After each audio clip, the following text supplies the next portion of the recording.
Sejam todos bem-vindos. Estamos falando do Evangelho de Marcos. Prazer ter você aqui mais uma vez comigo. Sinta-se à vontade e obrigado pelo tempo. Tempo esse que a gente pode dedicar e pensar um pouquinho sobre a palavra de Deus. Eu tenho me prendido no Evangelho de Marcos. O Evangelho de Marcos me cercou nesses últimos meses e eu não resisti. Eu estou buscando aqui retratar aquilo que João Marcos, o apóstolo de Jesus, que andou com Pedro, registrou aqui para nós, diante das palavras e das ações de Jesus. E hoje eu queria falar com você sobre Marcos capítulo 12, do versículo 1 ao 12. E aqui, veja, Marcos ele nos escreve que Jesus ele passa a falar por meio de parábolas. E as parábolas, elas são uma forma comunicativa de expressar por comparação ou de forma ilustrativa aquilo que Jesus queria explicar. Por vezes a parábola servia como uma forma didática para melhorar o entendimento. E quando não, muitas vezes a parábola poderia servir como um meio de não dar a todos o conhecimento completo. Por isso que teve vezes que Jesus se reúne com seus discípulos para explicar aquilo que no meio da multidão não ficou muito claro, Parábolas. Pois é, Jesus utilizando parábolas. As parábolas elas não são exclusivas do Novo Testamento, O Antigo Testamento possui parábolas também. A gente vê, por exemplo, quando o profeta Natan está falando com o Davi e ele vai alertar o pecado que Davi cometeu quando ele se apossou daquela moça, Batseba, roubou a moça de um dos seus chefes do exército. E o profeta Natan, para contar essa história para Davi, a fim de Davi entender o que ele fez, ele conta uma parábola. E o Davi fica indignado. Nossa, precisamos acabar com esse homem, dessa parábola, dessa história que você está me contando aí. Aí o Natan fala, não, esse homem é você. Eu apenas trouxe uma história para ilustrar o tamanho do teu pecado, Então parábola é um negócio que vem do Antigo Testamento também, não é um meio de comunicação que o Novo Testamento tem por exclusividade. E nessa parábola de Marcos, capítulo 12, começando o capítulo 12, Jesus ele conta que um homem fez uma plantação de uvas e cercou essa plantação, tornando-a segura, tornando-a exclusiva, tornando-a protegida. Ele construiu um tanque para se pisar as uvas, que é o método que antigamente se fazia, Talvez até você encontre ainda hoje pessoas que transformam as uvas no suco ou na concepção do próprio vinho, e a pessoa fica pisando a fim de esmagar as uvas, separando, pois, as sementes, as cascas e o suco. Não é uma coisa muito normal para nós aqui da cidade, ou para você que está na cidade, Mas é um meio que ainda se utiliza para se dar prosseguimento ao cultivo ou para a produção, do suco ou até mesmo do vinho. Bom, então esse homem, diz Jesus, ele construiu um tanque para pisar as uvas e fazer o vinho. Também construiu uma torre para que se pudesse vigiar, porque, afinal de contas,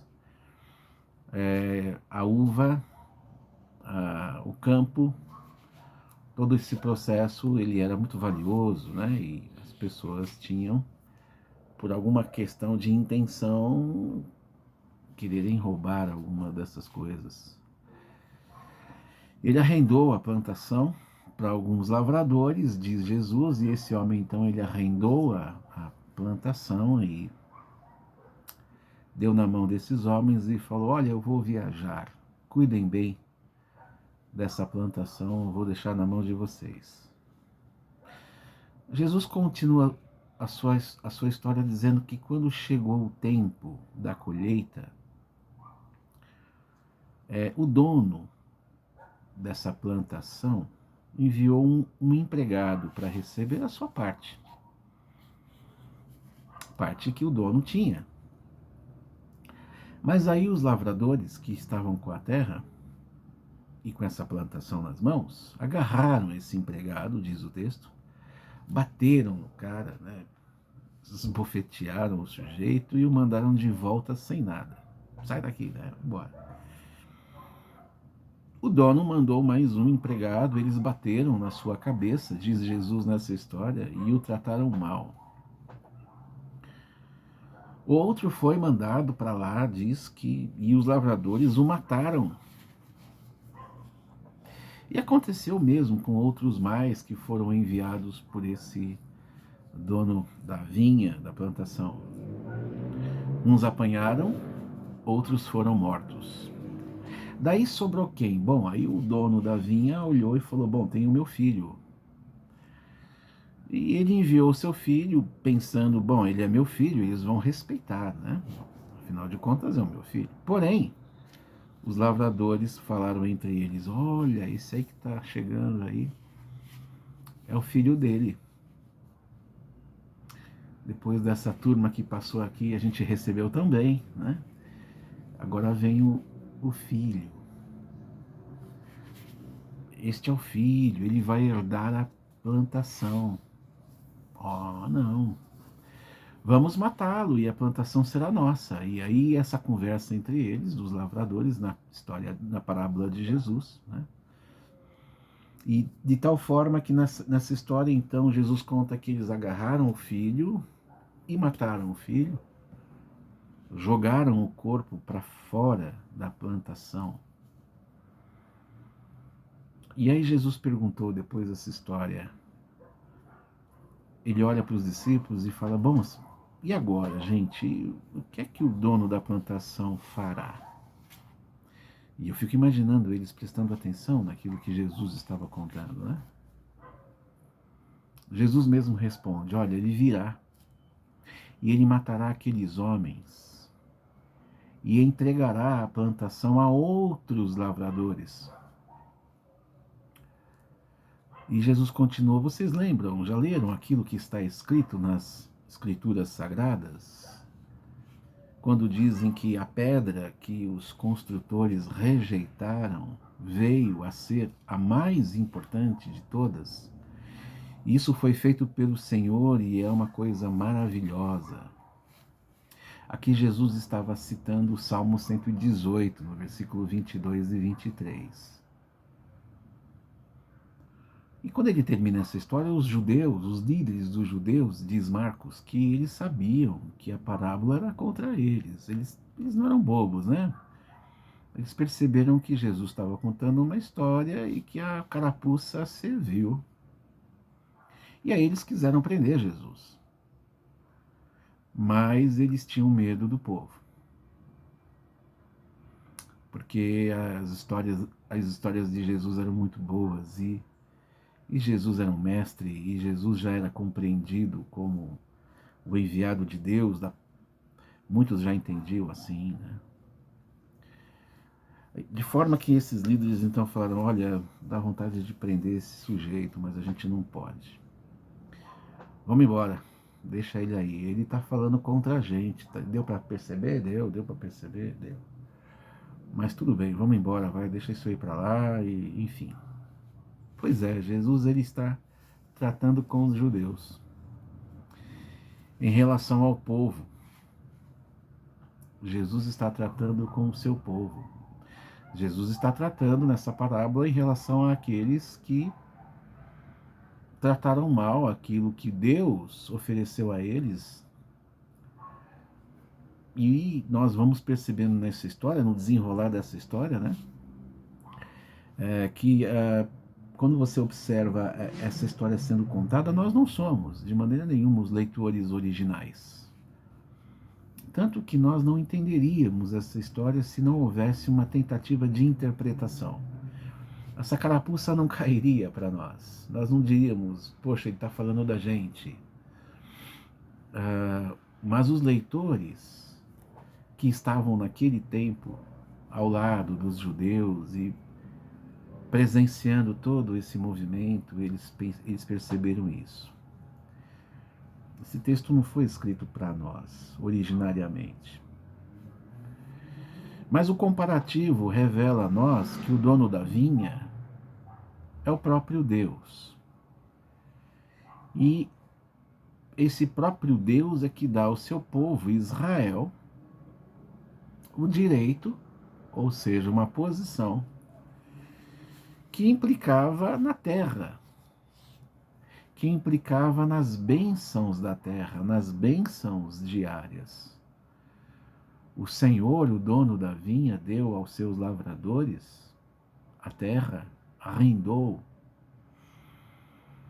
Terra abençoada, terra que foi dada a eles.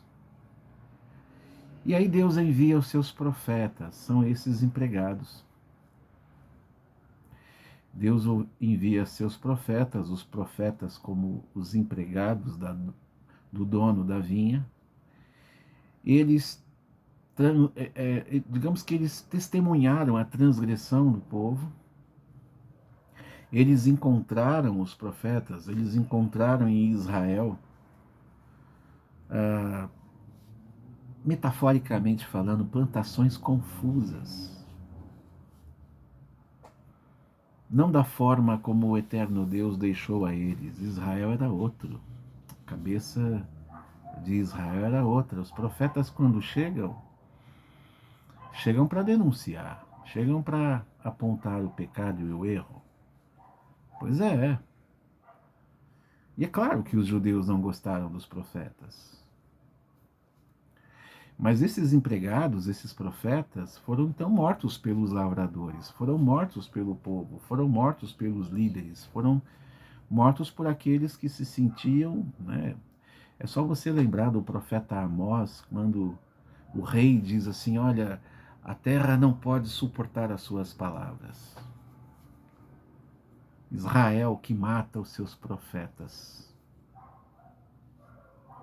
Os profetas, eles presenciaram um Israel assim completamente sem Deus. Chegou a esse ponto, né? A terra estava morta, a terra estava improdutiva, a terra... O dono da plantação, portanto, aqui o eterno Deus, ele vai e envia o seu filho, porque já não havia mais o que fazer. Os profetas foram, falaram, resolveu. Houve um remanescente, sim, mas essa terra não seria só deles. Então vai o filho avisar, vai o filho pessoalmente falar aquilo que ele tem como recado, dando o direito, inclusive, a outros que pudessem se tornar lavradores também. Por parte de Israel não houve respeito, não houve consideração. Jesus falou. João escreveu aquilo que Jesus sentiu, veio para o que era seus, mas os seus não receberam. Mas a todos quantos o receberam, deu-lhes o poder de serem feitos filhos de Deus, aos que creem no seu nome. Eles tinham na cabeça a ideia de que não, essa terra é nossa. É a nossa religião. É o templo do nosso jeito. É a lei como nós assim a definimos, às vezes fazendo uma leitura completamente equivocada, que vem Jesus interpretar da forma como deveria. Pois então, diante de todas essas pseudo-prerrogativas, porque eles mal fizeram uso disso, eles mataram o filho. Isso não é um discurso antissemita, por favor, não me leve a mal.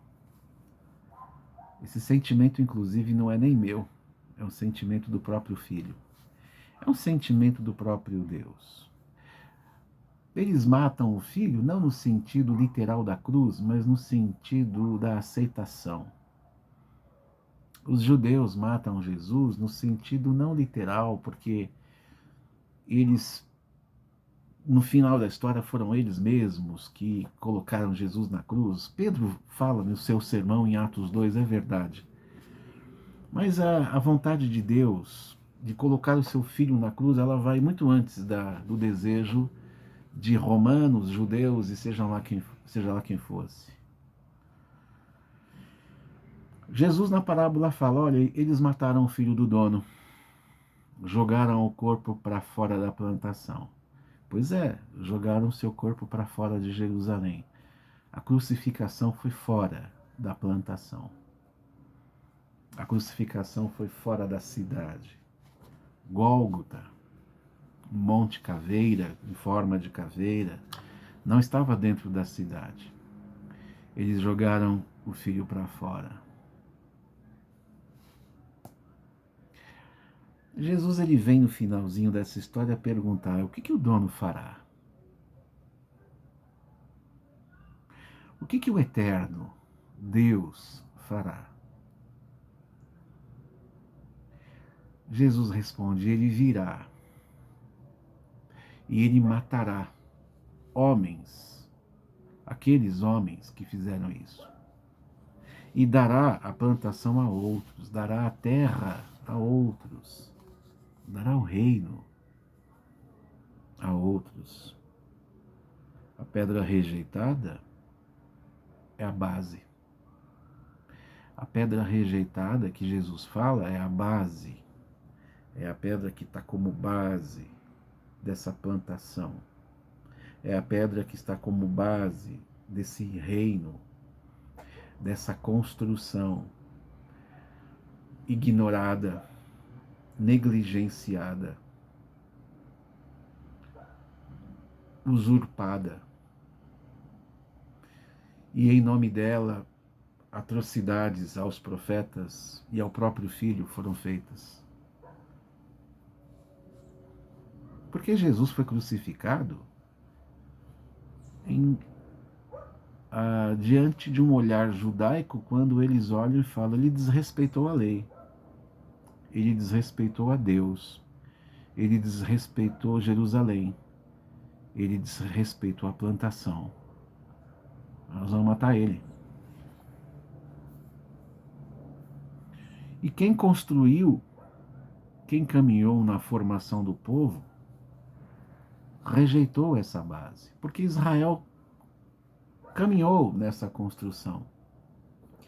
Israel foi esse que construiu, com o decorrer da sua própria história, a formação do povo desde os tempos de Moisés, e que chegando em Jesus, mas muito antes de Jesus e os profetas que o digam, eles rejeitaram aquilo que em Moisés havia sido oferecido. Eles despedaçaram a pedra. Eles moeram a pedra, né? A pedra foi rejeitada, a pedra foi quebrada, a pedra foi esmigalhada.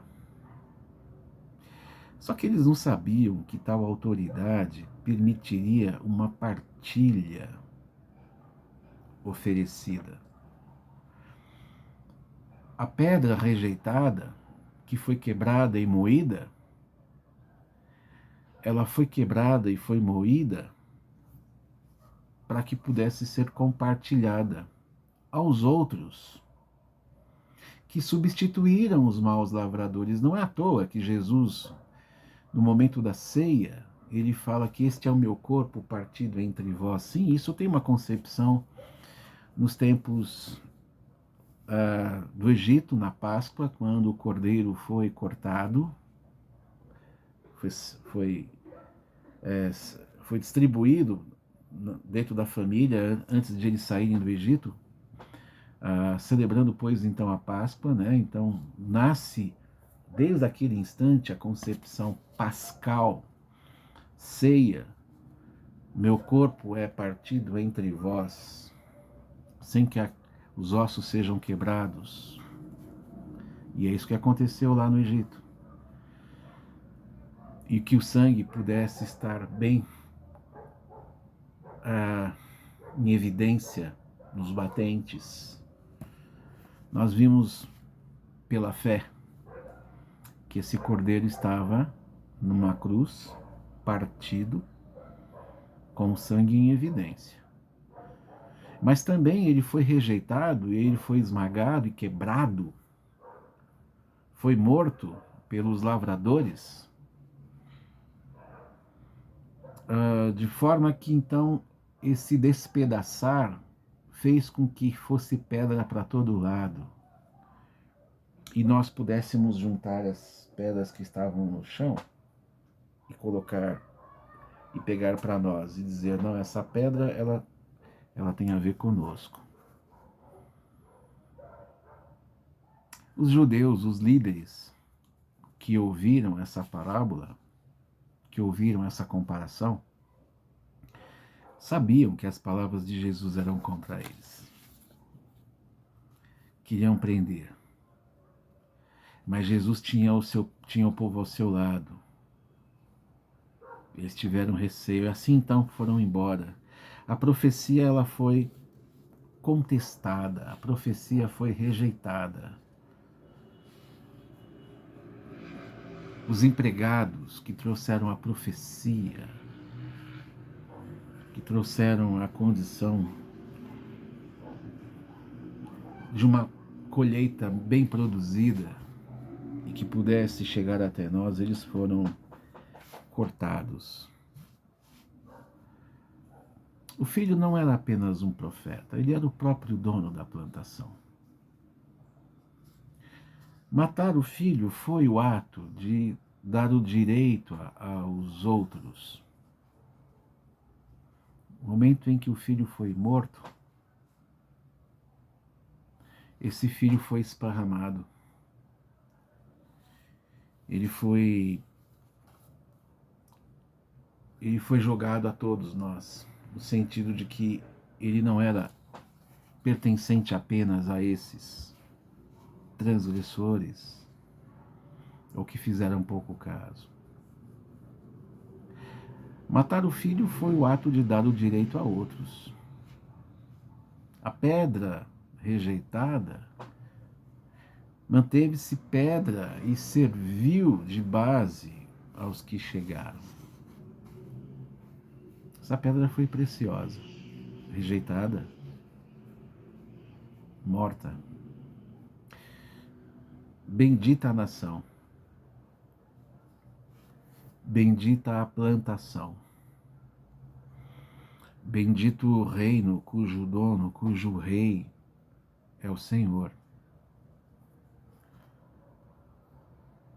Os lavradores maus, aqueles que desperdiçaram o direito de usufruto, não eram apenas o que o dono, que é Deus, o Eterno, tinha em mente. Não. Deus não tinha eles apenas em mente. O Senhor deu a plantação a outros, a nós. E eu imagino que sim, nós reconhecemos aquele que é a pedra, aquele que sobre ele, pedra, a igreja foi edificada. Glória e honra ao Filho. Glória e honra a esse Filho que veio a nós e que nós o recebemos. E reconhecemos que ele é o dono da plantação. E fomos incluídos nesse lugar, nesse reino. Glória e honra ao Filho. Tu és bem-vindo, ó Senhor Jesus. Deus te abençoe. Um abraço.